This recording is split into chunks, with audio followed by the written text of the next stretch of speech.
A Somália pode ser o último lugar onde você esperaria encontrar judeus. Mas, em 2007, um jovem somali começou a enviar e-mails para uma mulher judia em Minnesota. Ele escreveu sobre acender sua menorá, desejando Shabbat Shalom a estranhos, sendo um judeu cercado por pessoas que o odiavam. Por 3 anos eles trocaram mensagens, unidos por uma frágil e cintilante conexão judaica. E então, silêncio. Partiu sem adeus, sem avisar. Apenas se foi. De repente, a história dos judeus somalis parecia ainda mais misteriosa. Foi tudo apenas uma farsa? Ou os judeus estiveram aqui o tempo todo, escondidos à vista de todos?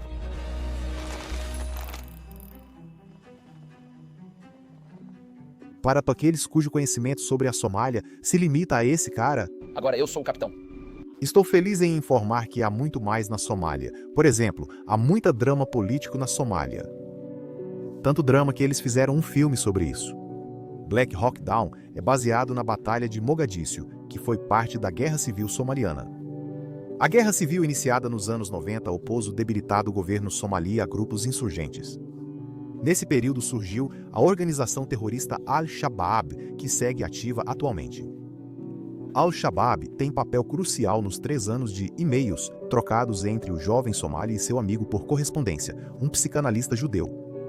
Ele escrevia com frequência sobre os bombardeios, ataques e tiroteios que Mogadíscio sofria devido aos confrontos entre a milícia e o governo somali. Então, como o jovem somali e o psicanalista judeu chegaram a se conhecer? Em 2007, a doutora Nancy Hartveld Coburn estava morando em Minnesota quando viu um artigo no Jerusalem Post sobre um cara chamado Rami e sua mãe, Ashira. O artigo falava sobre o blog de Rami, criado para expor a violência que assolava sua cidade natal. Ele estava sozinho aos 19 anos com sua mãe viúva e as forças do Al-Shabaab e Mogadíscio e essa parte da Somália sendo muito instável estavam meio que se fechando sobre eles. Rami desejava que os leitores conhecessem a realidade da vida de quem vivia em meio a tanta brutalidade. Mas ele não queria que os leitores se concentrassem apenas na luta, no perigo e na negatividade.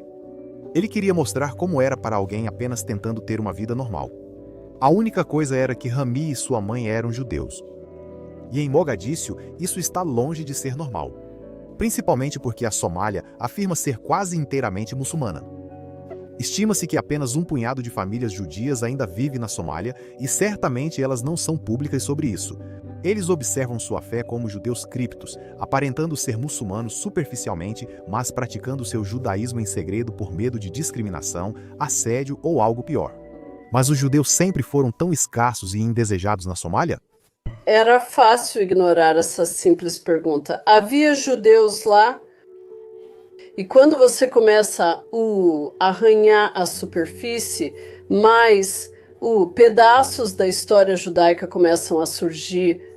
Em 1900, centenas de judeus migraram para a Somália como comerciantes, estabelecendo-se nas cidades costeiras. A convivência foi harmoniosa até 1967. Durante uma guerra de 6 dias, Israel enfrentou uma coalizão de estados árabes, lado com o qual a Somália se alinhou.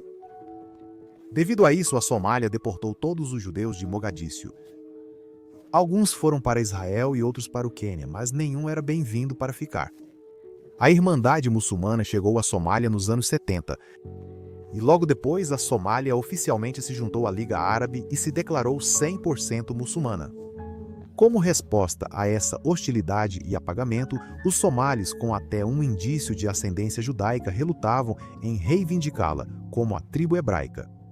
A Somália adota o sistema de tribo ou clã, que são como grupos sociais do ensino médio. Há as tribos dos atletas e líderes de torcida, que são as legais. Existem tribos menos populares, como as dos nerds e das crianças do teatro. O Ibir talvez seja a tribo menos interessante da Somália. Eles são como o clube de matemática no ensino médio e são tratados como tal. Eles são frequentemente discriminados e nem têm permissão para possuir terras, o que os mantém muito pobres. Segundo alguns, essa discriminação é toda porque eles já foram hebreus, lá atrás no século XIII. Mesmo convertidos ao Islã há séculos, ainda são tratados como cidadãos de segunda classe. Devido a esse tratamento extremamente injusto, não surpreende que eles prefiram manter sua possível herança hebraica no passado. Na Somália, quando se trata de ser judeu, a negação é o nome do jogo, o que tornou o blog do Rami tão especial. Lá estava ele, alguém que deveria ter ficado quieto sobre sua fé, detalhando vividamente como era ser judeu na Somália. Ele precisava dizer às pessoas exatamente quem ele era, mesmo que aqueles ao seu redor não quisessem ouvir. Ele tinha 19 anos e você sabe, apenas os de 19 anos, eles têm a necessidade de se afirmar e reivindicar sua identidade. Rami escreveu que a maior dificuldade em sua vida é ser judeu em uma cidade onde 99% da população é muçulmana. Viver como judeu não é fácil. Convivo com muçulmanos constantemente. Alguns são amigáveis, outros são repletos de ódio. Como esperado, ele recebeu muitas mensagens de ódio em seu blog, mas seguiu em frente. Em suas próprias palavras, ele disse: "Eu quero escrever tanto e contar tanto, mas tenho medo. Eu não quero colocar minha vida em perigo e nem a da minha mãe." Pode ser difícil entender, mas viver em um país onde a vida não tem significado, então só você sabe o sentido da sua própria vida. Rami sabia que o propósito de sua vida era ser um farol de verdade, orgulho e esperança. Quando ele começou a escrever, não imaginava que suas palavras alcançariam meio mundo. A história de Rami ressoou com o Dr. Kobran, especialista em trauma psicológico e contra-terrorismo. Como uma judia vivendo em Minnesota, ironicamente o terreno de recrutamento para Al-Shabaab nos Estados Unidos da América, ela estava mais familiarizada com o grupo do que a maioria. Fiquei realmente fascinada quando soube sobre esse jovem saindo do armário, blogando que ele era judeu em Mogadíscio. Depois de ler o blog dele, ela o contatou por e-mail. Uma amizade floresceu enquanto Rami mostrava a Nancy seu mundo misterioso. E Nancy deu a Rami uma saída bem-vinda para desabafar. Eles conversaram sobre vários assuntos, desde seu interesse pelo meio ambiente até seu amor por Tom e Jerry. Nancy falou sobre suas aulas de balé, o nascimento de seus netos e suas opiniões sobre o filme Superbad. Eles também abordaram temas mais sérios. Rami compartilhou como a guerra destruiu partes da Universidade de Mogadíscio, o isolamento que sentiu por ser o único judeu além de sua mãe, e os bombardeios que arruinaram uma fábrica local de leite. Nancy enviou recursos para ajudar Rami e Ashira a fugir de Mogadíscio para Israel ou América, mas eles hesitavam em deixar o único lar que conheciam. Foi extremamente difícil para a mãe dele pensar em deixar Mogadíscio. Ela não queria fazer isso. E continuamos dizendo a ele, sabe, você deve preparar sua mãe para sair em algum momento. A situação é grave e simplesmente não é segura para você. E o motivo pelo qual ela não queria sair é que os túmulos da família estavam lá. E era tão doloroso para ela pensar em se separar, sabe? Como a partida física final de seu falecido marido e seu tio e outros e seus pais. Em abril de 2010, Rami escreveu para Nancy que ele e sua mãe finalmente haviam deixado Mogadíscio e se mudado para o Iêmen. Nancy respondeu, mas nunca teve retorno. Diversas tentativas de contatar Rami não obtiveram resposta. E então, ela finalmente decidiu publicar seus e-mails em 2017, porque percebeu que os e-mails de Rami eram essencialmente os únicos documentos existentes do último remanescente de judeus contemporâneos na Somália. Diante do silêncio de Rami, Nancy provavelmente se perguntou o que todos pensamos: Rami era mesmo real?